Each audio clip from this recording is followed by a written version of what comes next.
and each of them will step forward, representing their various families or the lesser families that aren't quite as big, and the elder will speak.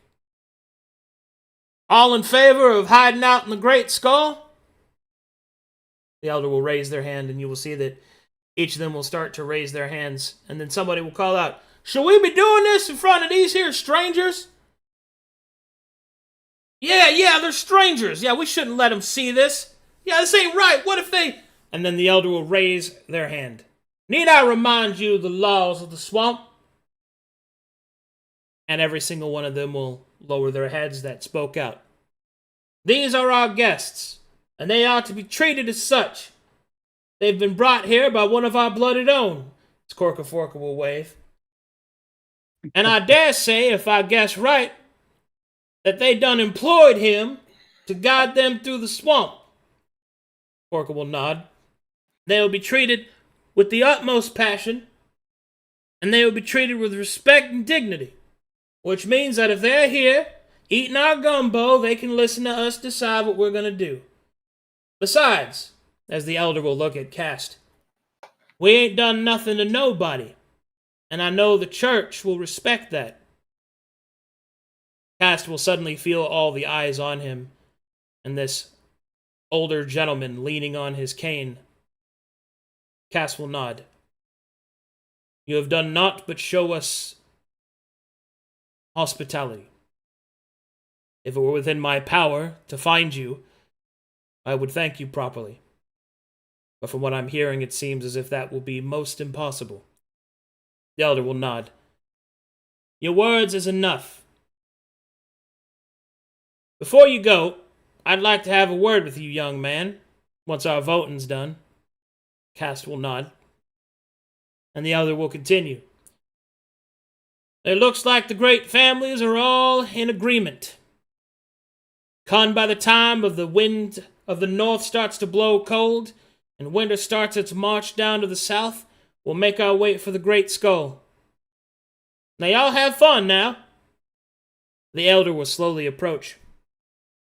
Slowly, old and hunched over on the staff. We'll take a seat next to Cast and the rest of you. What's your name, young man? Cast. Cast is my name, sir.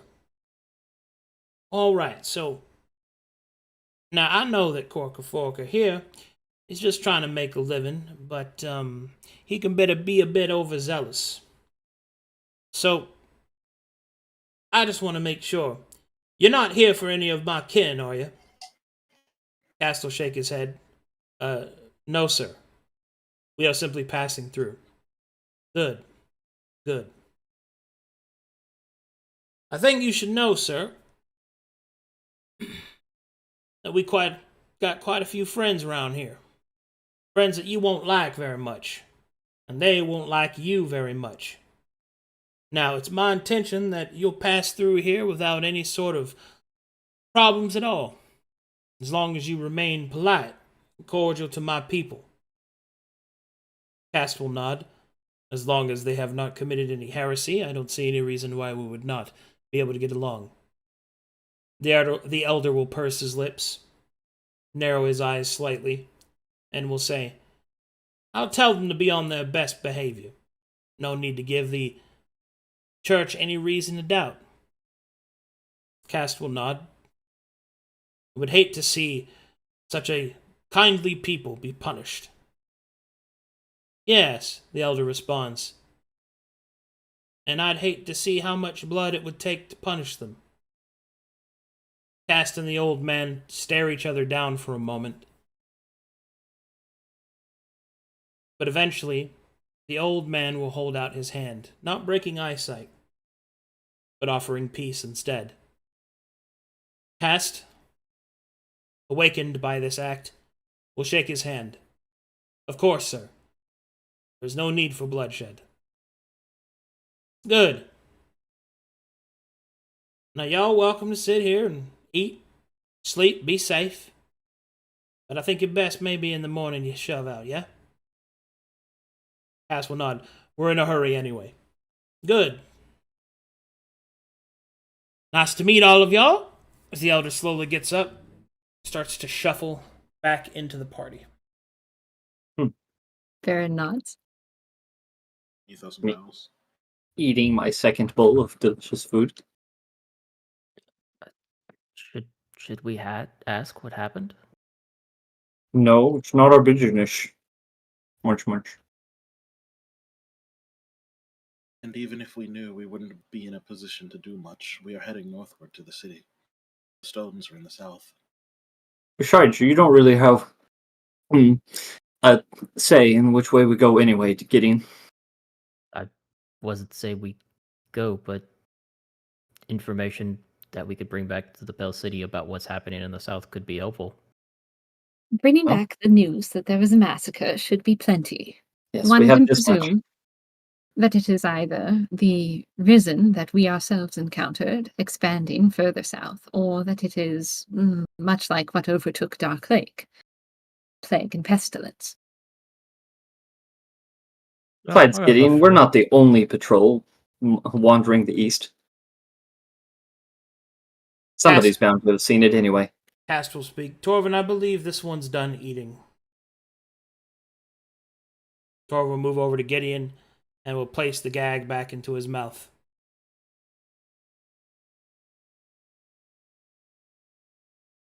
We should get some rest. Indeed.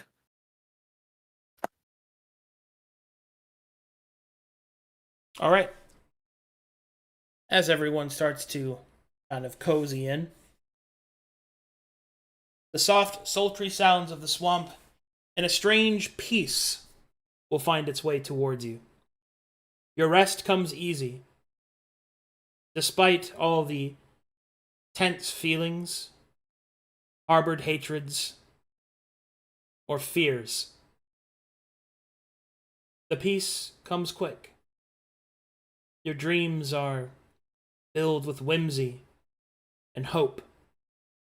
Possibility dances within your mind. As each of you fall asleep, you will fall asleep to a trumpeting of frogs, hopping upon their pads and offering a nighttime feast for those to hear.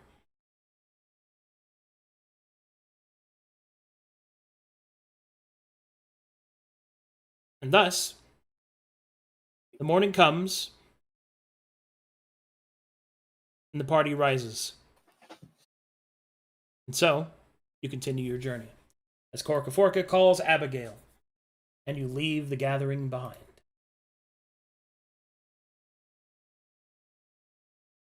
Yeah.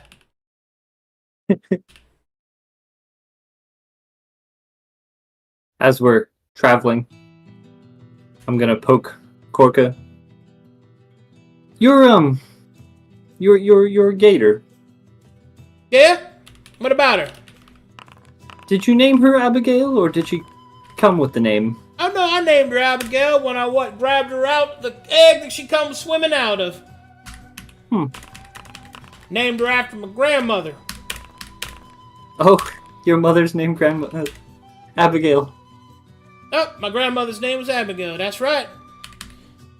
She had the same kind of smile and the same leathery skin, too. Whoo-wee! Man, when that woman get ornery, she got ornery. Yep. Shot my grandfather with a crossbow. Their second night together. Well, when we That's- get back to the in fact, Pale the City, way- I have a friend to tell. Apparently, her namesake matches that of an alligator in a swamp. He'll nod. Genevieve, Yes. forget she's dead. Oh. Yes, I did forget. Pity. Sorry.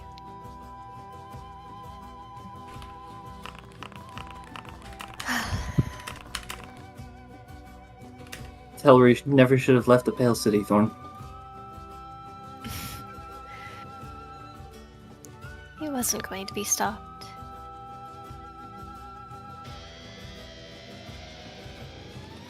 Alright, now we're gonna start tracking rations as the leftovers from the gumbo have been eaten up.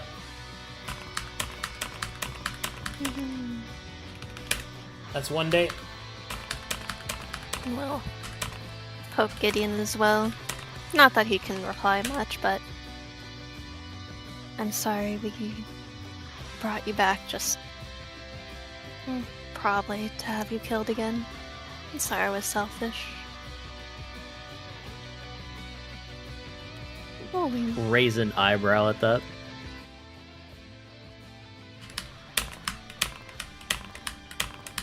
and watch the sick swamp scenery. Uh-oh. But he'll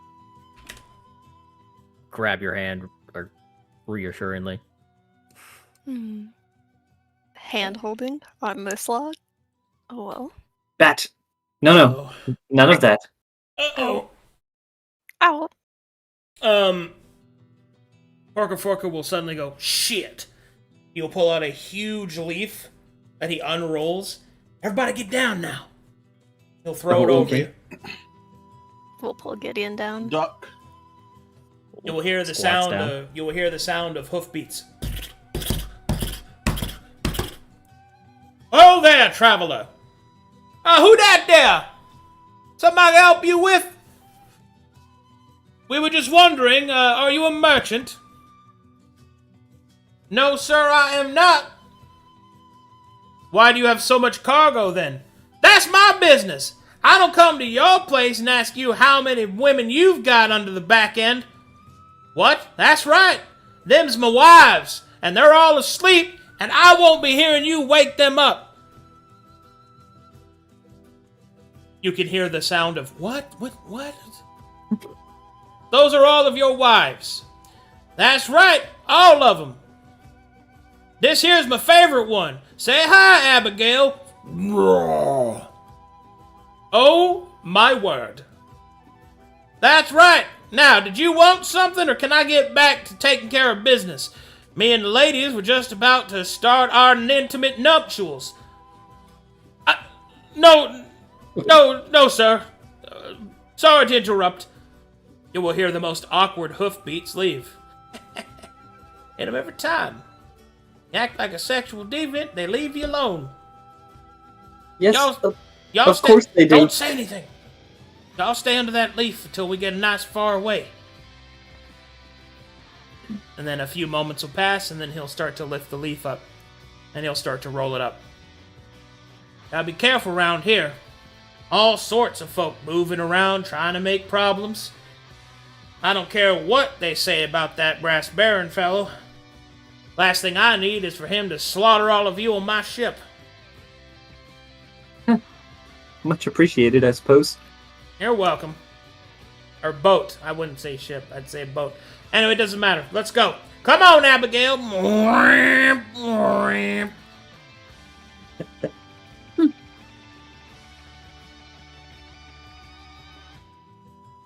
I'll kind of whisper to the captain. I know he was doing a bit, about us being his wives, but something tells me that the gator wasn't a bit. Aaron looks at you, appalled. I don't. He's a swamp man, Captain. She rolls her eyes and looks away. Halflings, she mutters under her breath. So much racism going on right now. Swamp man, gosh. Shut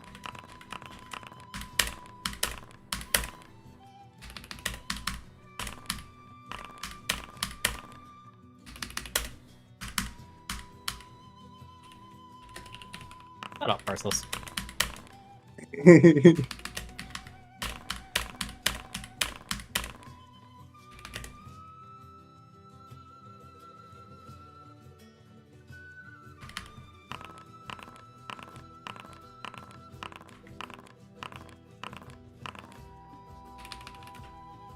A shortcut. I am down to 5 rations. Hey, fair wins. Let's see. There should be 8 more rations.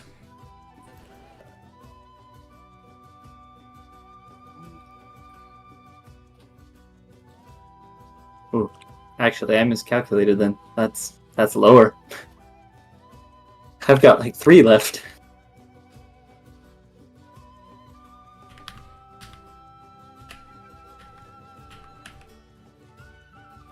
Okay, and so we come to this point.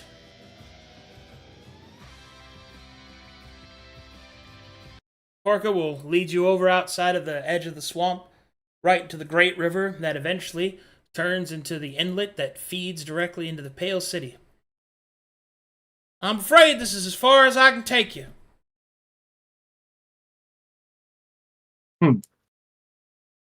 Take you any further, I risk you going right through Alderfife, and, well, there are people there that ain't gonna like you very much. Well reasoned. If you're looking to resupply, it's only a short walk out your way, a couple days towards old Brannigan's Tavern down to the south. But if you think you got the supplies, you just follow the road up right there. You just follow that up to the northwest, and eventually it'll turn off into northwest even more, and you go straight to Pale City from there. Thank you for your assistance. Y'all are most welcome. Cast will start gathering his things, and Torvin will start dismounting. Cast will hop down, and he'll say, "You have my thanks, sir. You have aided Matheria." He'll shake his head. "I don't know about no Matheria. I just saw some people in the swamp that needed help. Helping people shouldn't have to matter which god they serve, don't you think?" Cast does not have an immediate response to that. In either case, Excellent. thank you. Parker will nod. "No problem, sir. Come on, Abigail. Let's leave these people to the rest of their journey." Oh yes, thank you as well, Abigail. Gideon will bow and thanks. Oh, she likes you. Come on, girl.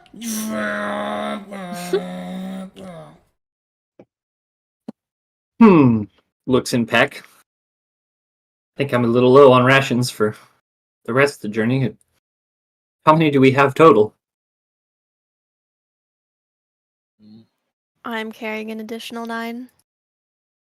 I also have about 9, but I can stretch mine thin pretty easily. I only have 3, but that is the maximum I can carry for myself.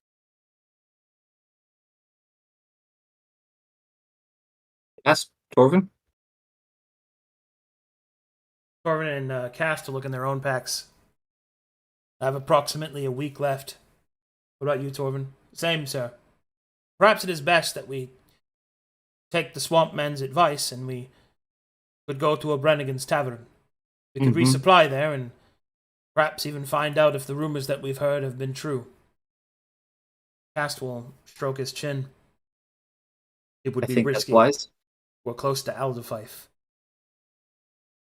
On the border of the Three Kings. A good week or 2 away from Alderfife. We're looking at this map, right? Perhaps it would be best to reassume our false identities.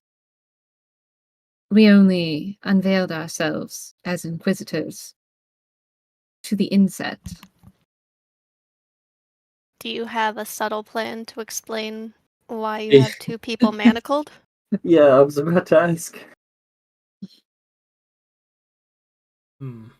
I think being blatantly Matherian will avoid more questions than trying to be anything else.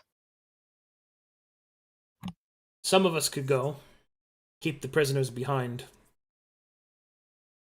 And Cast will shake his head. "No, we cannot risk their escape." "We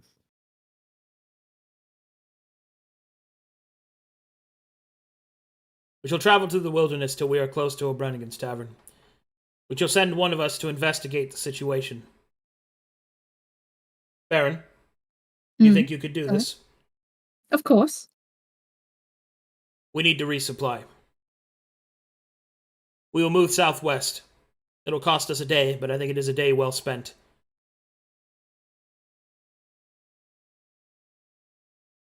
Aye, Inquisitor. Start Yes. packing up and ready to go. All right. Do we have to roll survival to get there? No, you have directions from a guide. So, Hooray! but I do have to roll this.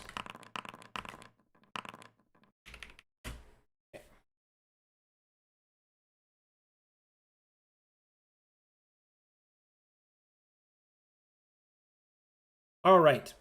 Travel a short distance away from the river towards O'Branigan's Tavern, which is a couple more days away. It is there that the party makes camp, and the next morning, they finish the last leg of their journey trying to get closer. Okay. Enough.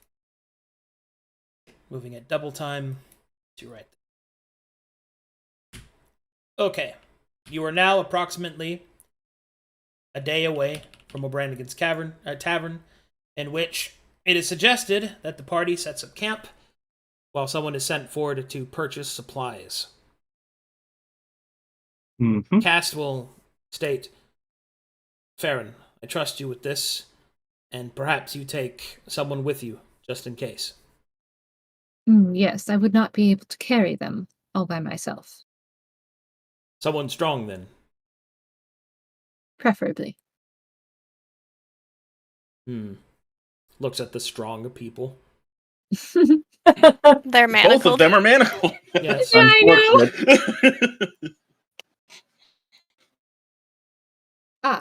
know. Perhaps.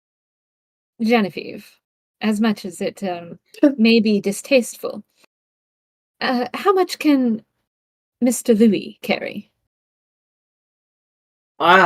Captain, I don't think I should take Louis near the tavern. He's unsettling enough for people who are prepared to see him. No. Up And to isn't you, he of course. also a thief?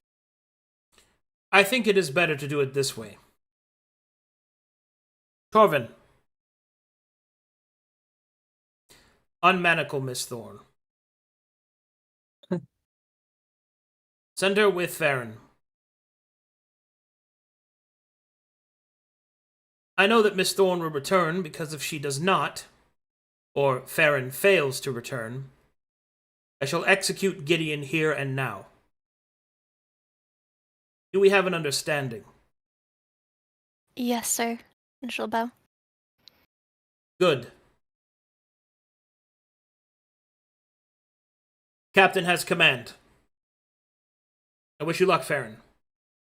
Return Salute. quickly.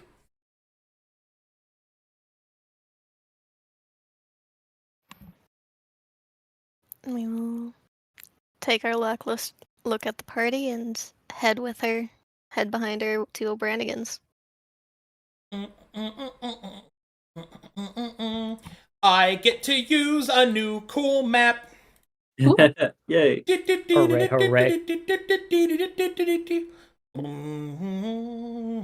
As we walk along, Farron will look up towards Thorn and say, well, this is quite nice. I had hoped for a moment to talk to you alone. Oh, did you? Why? Well, I wished to know, how are you enjoying being able to see again?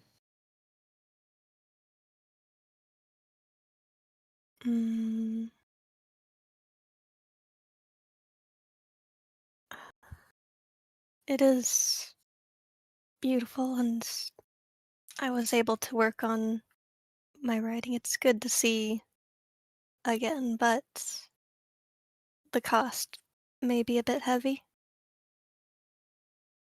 There's not too much good of it, I guess.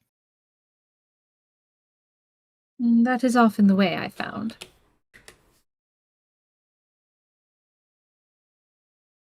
Did you have anything else on your mind? Merely curiosities. We I've should noticed- hurry so Torvin and Cass don't get anxious. Oh, I walk quickly, but we can talk while we walk. Curiosity number 1. I've noticed that often you're quite moody, and yet now you seem Calmer. How are you holding out?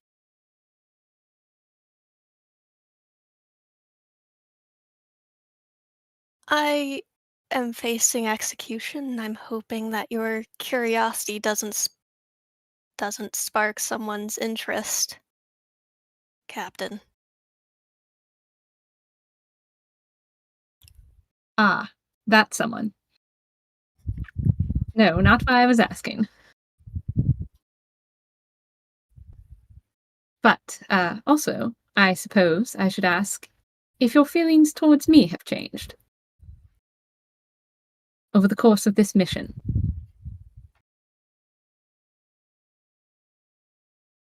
Why?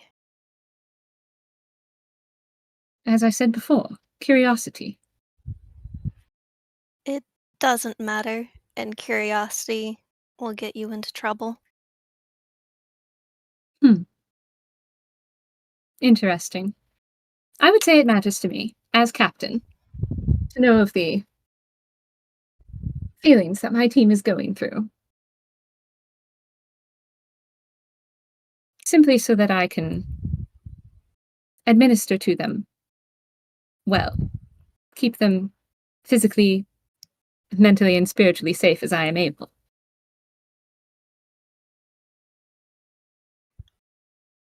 I spend my time thinking on how things were, on how it started, and how it was better. Mm, Mm. So, you feel things are worse now? I'm not wrong.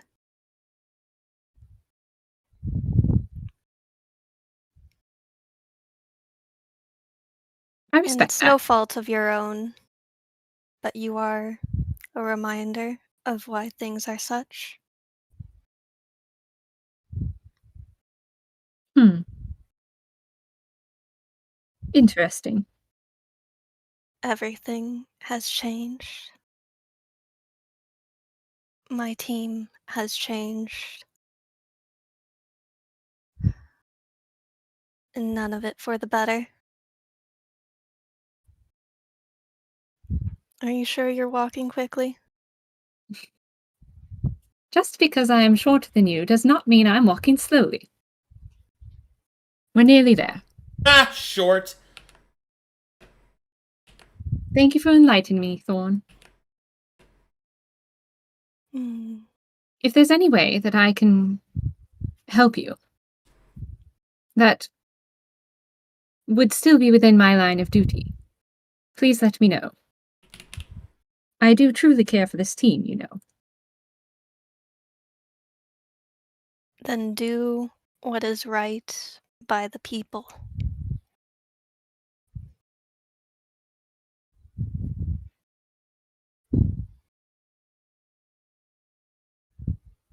As always, I will.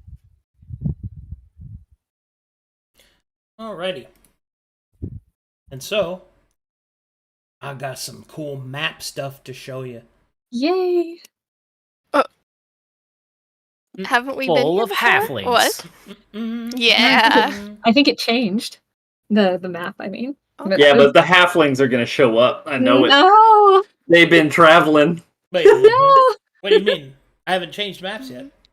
No, I mean, from the original O'Branigan's Tavern, which was just a rehashed map, I feel like this one is the new O'Branigan's Tavern map. Yeah, we haven't seen. Yeah, it. yeah. But Look, I got new shit. I want to show it to you. Okay? Look, Yeah, we're just yeah. joking around because those three halfling girls keep showing up in taverns.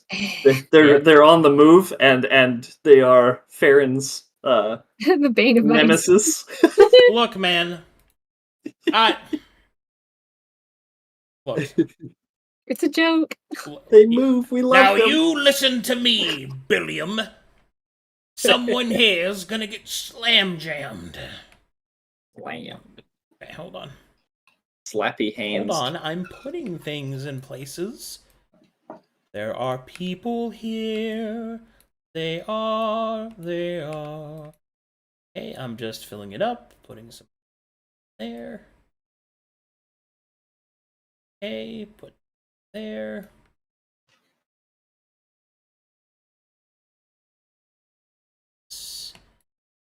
God, this looks so cool. So excited.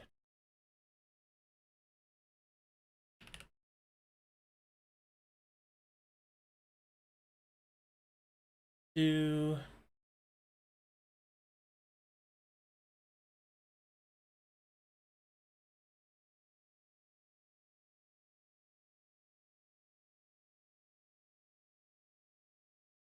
okay. Let's see.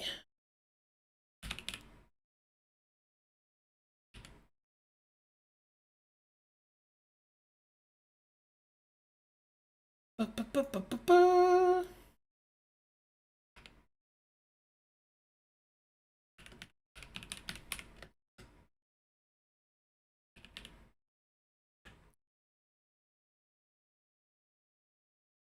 Okay, here we go.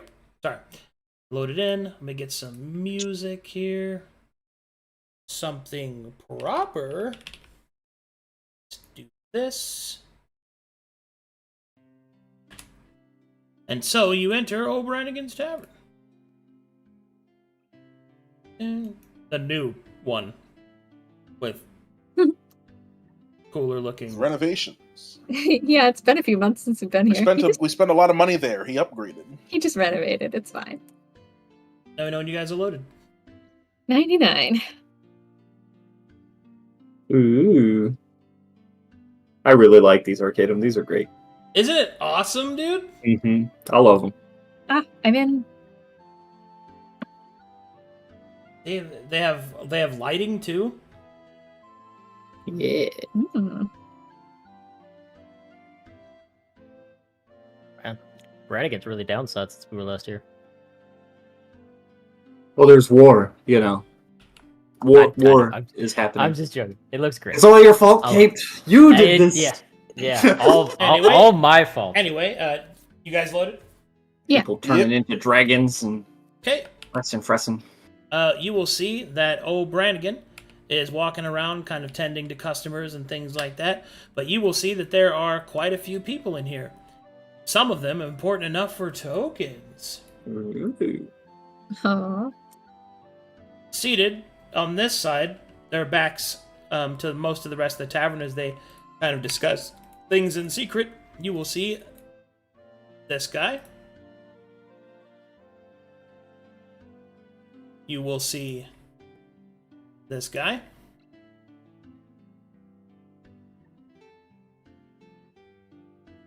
And you will see this lady. Yeah. Wait. And then on the other side, you will see, wearing a completely different regalia, this guy.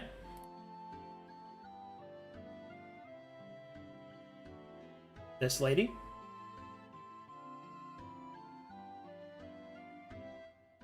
Yes, colored by Essie. And you'll see Gideon's dad. He's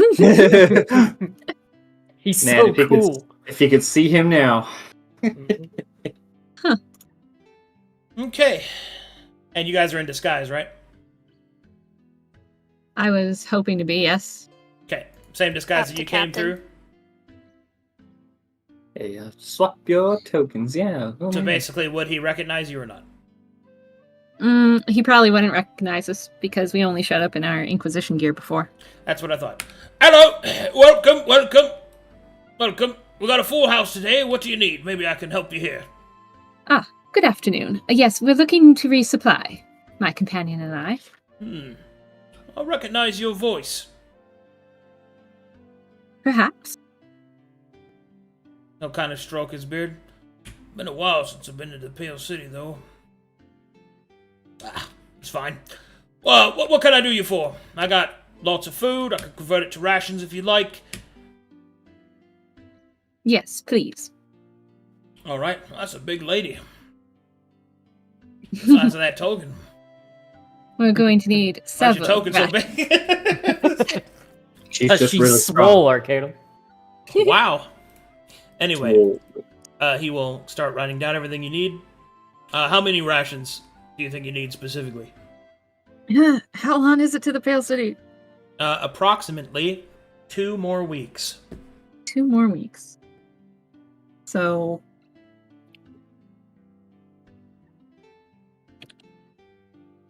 What is that? 7 8 times people? 14, merciless. 98 rations? Sure. Yeah, yes, that's fine. Okay. It just Jesus. sounds like such a ridiculous amount, but 98 rations, please. That'll be about 200 gold.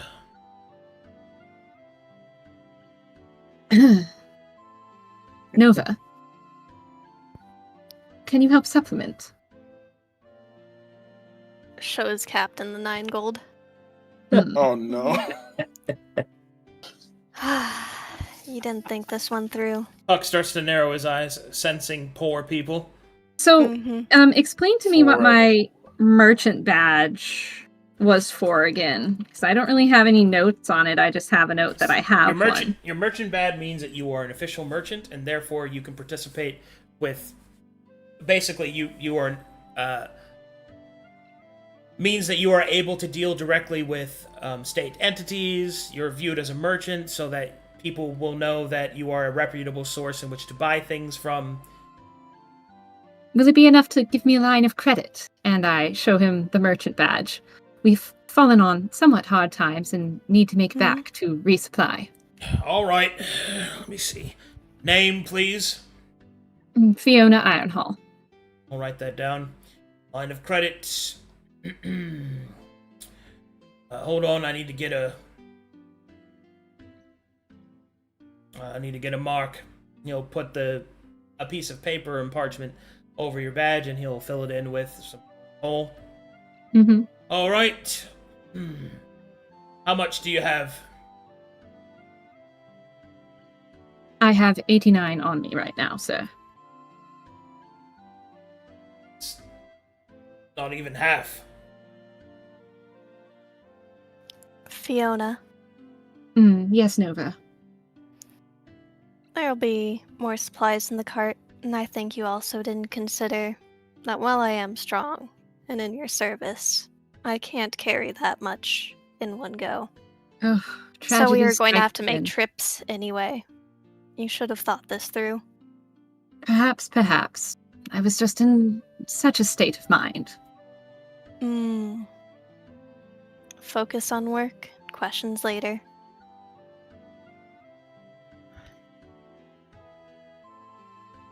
Very well. How much for 42 at this moment? Well, that's 84 gold. Well, then I suppose we can forgo the line of credit for now. And she'll All right, just then. give him the 84 gold. All right, he'll give you 42 rations. There you go. Nice and packed for you. Thank you. Most obliged. Give a nod. Whoop. Anything else?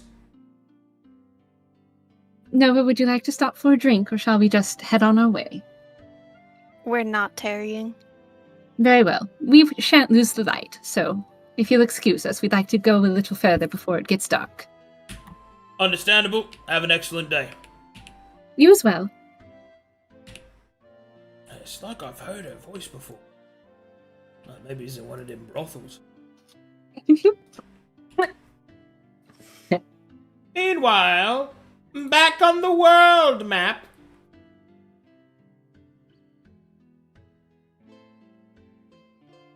Alright. The two of you return promptly with the rations in tow. Thorn is remanacled. And then Cast will discuss with Torvin. You think this is enough? About halfway, sir. Torvin, how good of a huntsman are you? I could hunt. If we have to stop along the way, I could cook something. It might be enough to get us to the outskirts of the city, sir. And then we might be able to gather some food from the hegemony, or perhaps even some of the friars. Ooh. Cass will nod. I'm afraid that we're going to have to err on the side of speed over caution. I say we take what we have now, and we make our way towards the Pale City as quickly as possible. Baron, did you see anything of note whilst in the tavern? 2 groups, wearing individual colors, 3 in each group. One blue, brown, and with the symbol of what appeared to be an abacus, I suppose. And the other group, black and grey, with the symbol of a cross. I did not stop to overhear either of their conversations. Sound like mercenaries to me. Salk will then say, "Oh, but I sounded like a load of mercenaries, sir. How many did you see?" 6 in total, 3 in each group. Perhaps not that many. You didn't listen in on anything? I was busy discussing with O'Branigan for the rations. Well, yes, but...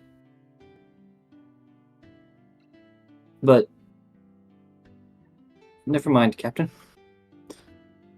You know what you do. We had no time to linger.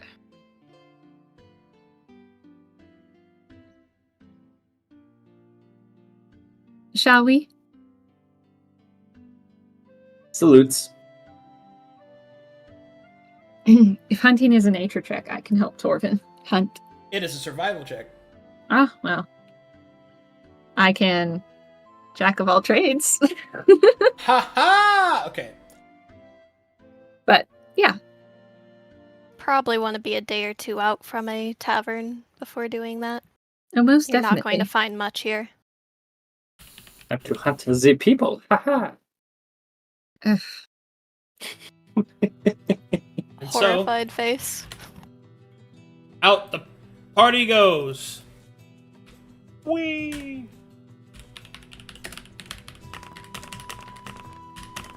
Okay, survival checks.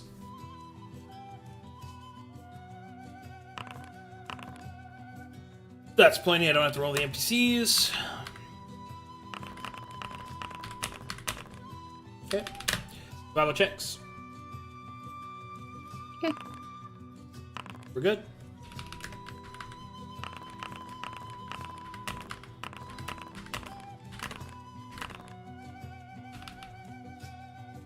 Okay, so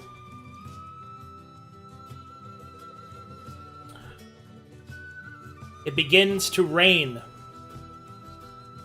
A heavy rainstorm assaults the party, slowing their progress.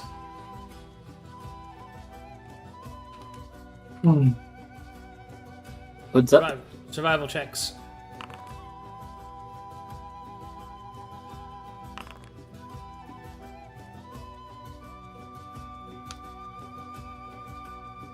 Good.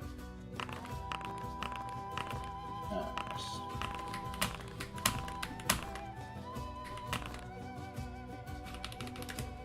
Okay, the rain stops. Your way continues. At this point, you are approximately at the fork. Now, Torvin and Cast believe it is safe to go on the roads, hastening your journey. It has been 6 days, Reeve. Hastening your journey, you will now turn and take the road towards the Pale City.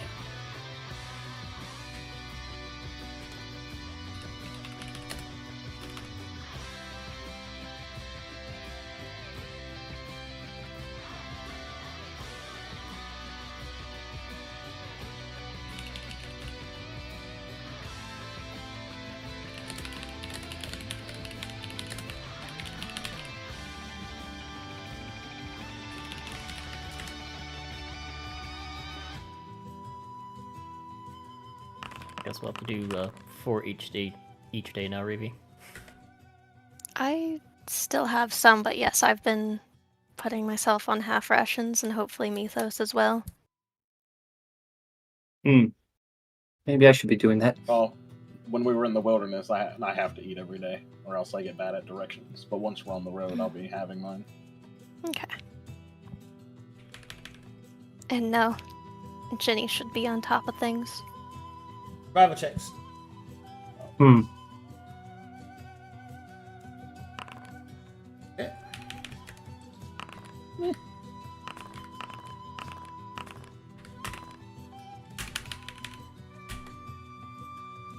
Survival checks.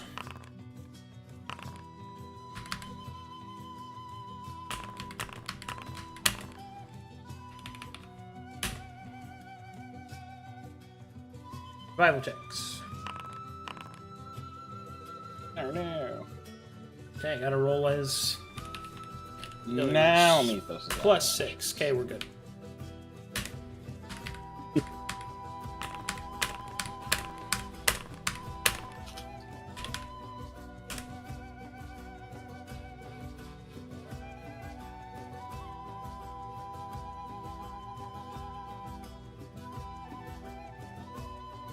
A little bit further to go before you reach the Pale City. Ration count? How many Anyone's- days since the crossroads? Each time I roll a set, that's a day. That's a day, I- so I- I'm at 2.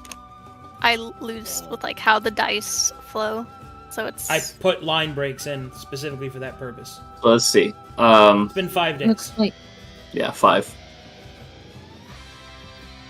Okay.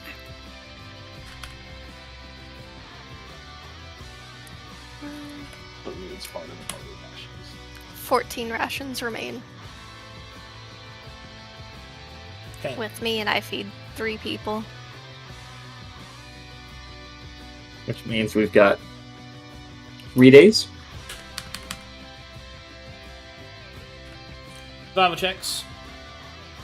Do we stop for a hunt at some point? You can do that at any point you want. Okay, We should maybe probably after do this that day. soon. Yeah. before we get too close to the city. We're about to like crease the side of this forest right here. There should be some good game in there.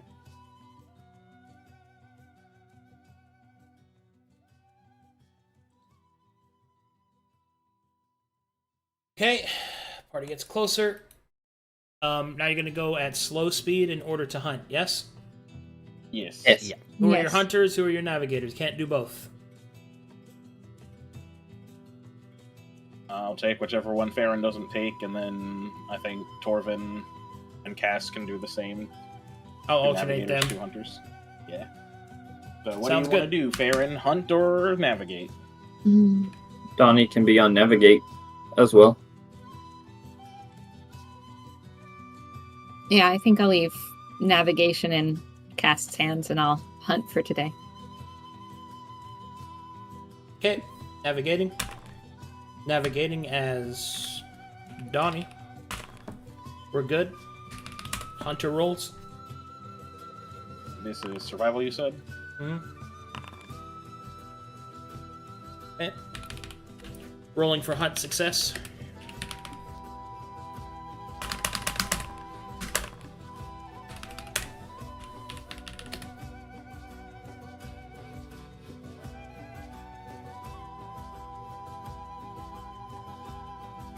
You're able to spot some wild grouse.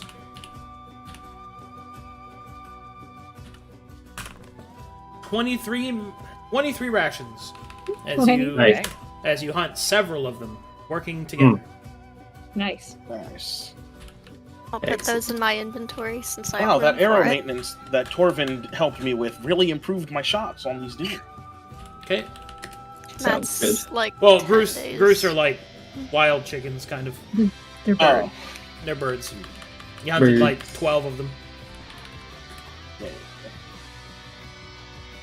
That's even better, 'cause that means I'm making small talk. All right, here we go. Next is the rolls for the day and travel. No events. Okay. So 23 should be enough to get us to the city. Yep. Mhm. Rolling I that think- now. Yep, I have I think- 34. Yeah, we'll just move double time again on the roads. Double time on the road, that means you don't need to roll for survival to get lost, because it's a road.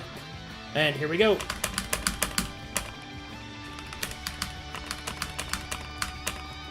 And I'm out.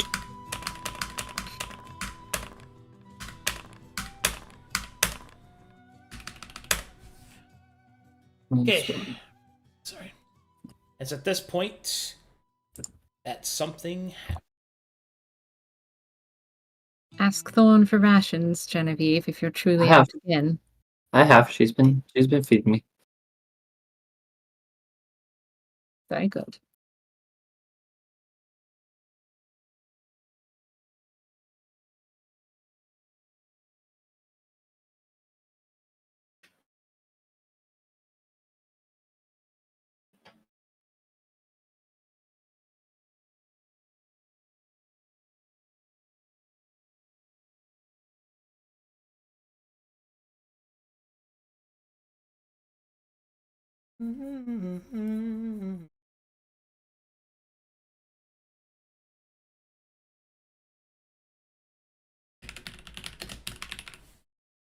Staring at Rhoda there, Essie. I mean, yeah, he's so big. Like, compared to our teeny tiny little dark servant, he's like huge. But he's so cool. He is really cool. He is very cool. Wouldn't it be great if we were all like him? You mean a shield? Some of us Ye- still yeah. are. Mm. All right, and so is at this point that you enter the Pale City and its fringes, the farmland that surrounds it. There is a palpable sense of wrongness in the air.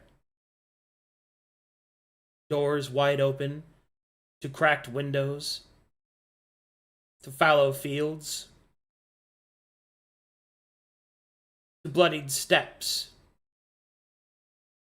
There is a sense of foreboding in the air. As you step through happened some of here? this farmland, following the roads leading to the main section of the Pale City, you pass by something quite serious.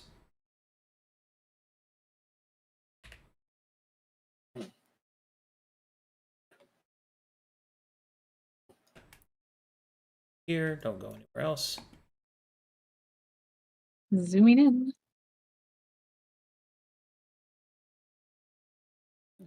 This Where encounter's quite are all the serious. people? Something's This not right. isn't right. It's No. eerily quiet for the outskirts. Of course it's not right. We discussed this. We knew something was happening, but this far out? Pale City's immense. Think, Genevieve. If whatever plagued the Dark Lake spread across the entire continent, then presumably more than half of the people would be in dire straits. Captain, I am thinking there's a lot of people in the Pale City. If what happened in Dark Lake happened here, we're in for a big mess. Keep it together, Genevieve. Keep Okay. an eye out. When you get to about this point, Inquisitor Carlos cast, and Torvin will look at each other and nod. Then Torvin will start to move forward, and he does as well as they hunker down and prepare to stealth. Where's What Donnie? does Torvin do or indicate for Gideon and I? You are to follow along. Oh, did we leave Donnie behind? Did No, he die from lack of rations? No, Donnie. I just didn't. Lord, you were supposed to feed Donnie. He's right there. Hello. Don't worry, I'm here. Oh, good, he caught up. You have nothing to be afraid of. Right? As the party slowly starts to make their way forward, the sense of foreboding continues. And then you hear it. Inside, there is the screech of an otherworldly creature. The sound of smashing wood and parting flesh.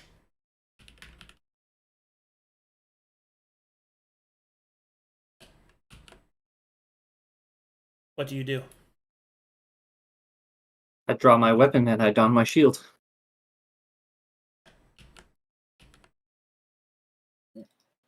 Get the bow ready.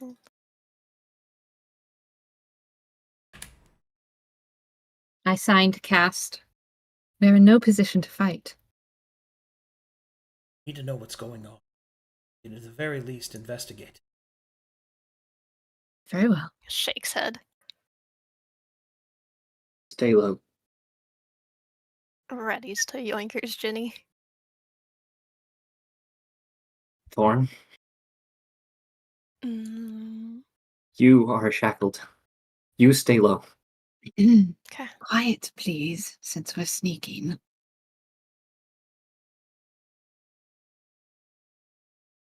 Torvin will blink as he looks around the corner. What in Matheria's... Sir, you're going to want to come see this.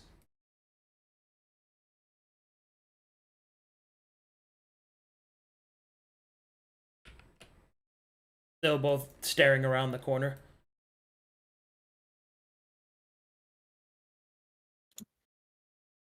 Baron, come here.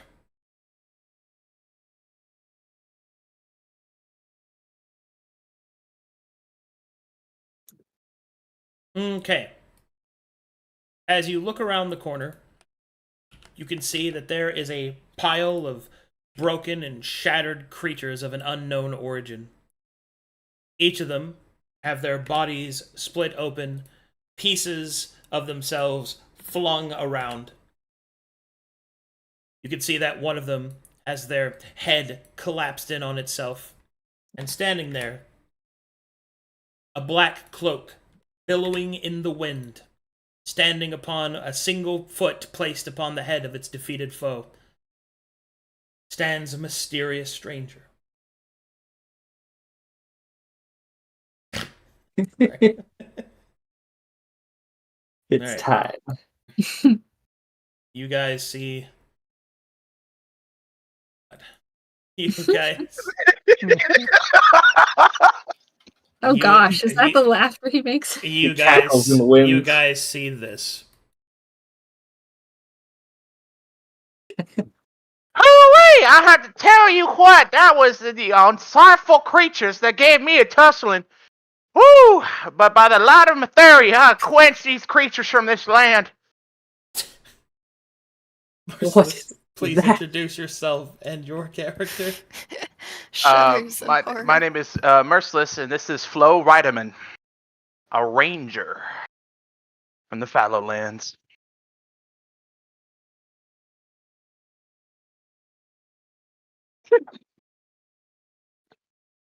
Alright. Flo Reiterman, make me a perception check.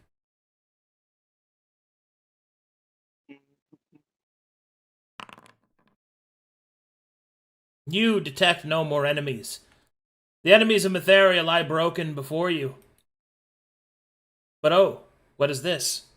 A stranger steps out from the corner. Sir?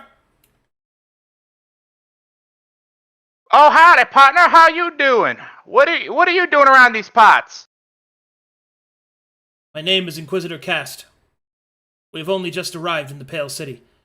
What are these creatures? Who are you? What is happening?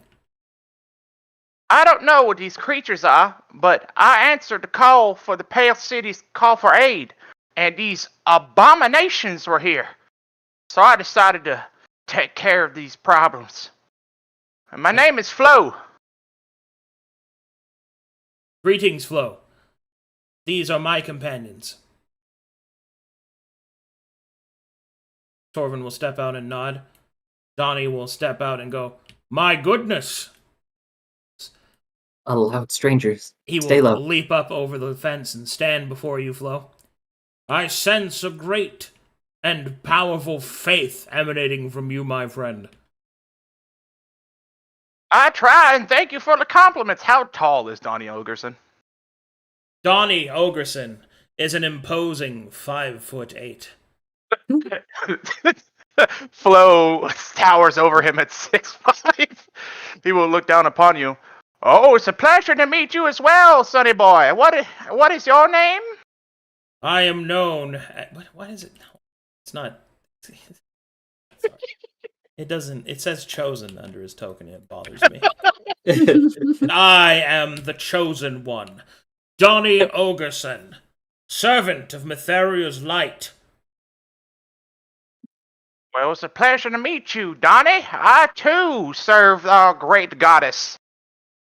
Then we shall be fast friends, I'm sure. Offers you a mighty hand. And he will take it. All right, roll. All right, we're doing this. Yeah, we're doing this. Don't mess up. I'm not Mikael, so let's do this. He says, brewing immediate Traveler's suspicion. soul is cursed. The short king imposes himself upon your tallness, but he doesn't press any further. I sense that you have much faith in the goddess. Inquisitor, this man, I sense a great piety within him. Perhaps he should join us in the coming battle. Farron will step out from around the corner and salute. Captain Inkholt, at your service. Hey, meeting you, darling. My name is Flo. She gives a strained smile. Pleasure. Yes, I suppose not being alone in conditions such as these would be better than, well, nothing. Is there anyone else with you, Inquisitor? Yes, our team is further behind. We weren't sure what we would encounter. Well then, Flo, was it? Indeed, it was, Inquisitor. Cast, if I remember? Indeed. We must make our way as quickly as possible into the Pale City. Tell me, have you seen anything else? Heard anything else? God, have I? Yes. So there has been a call out for aid to all Lightborn, which is what you technically are, in order to aid the city proper. What you have seen, and what you can tell them, is the entire area is in chaos. Metherians are cut off from one another, no one knows what really is happening, and these creatures were once townsfolk. Whatever it is an affliction of the body. So what I can tell you, Cast, is that the Pale City called for aid.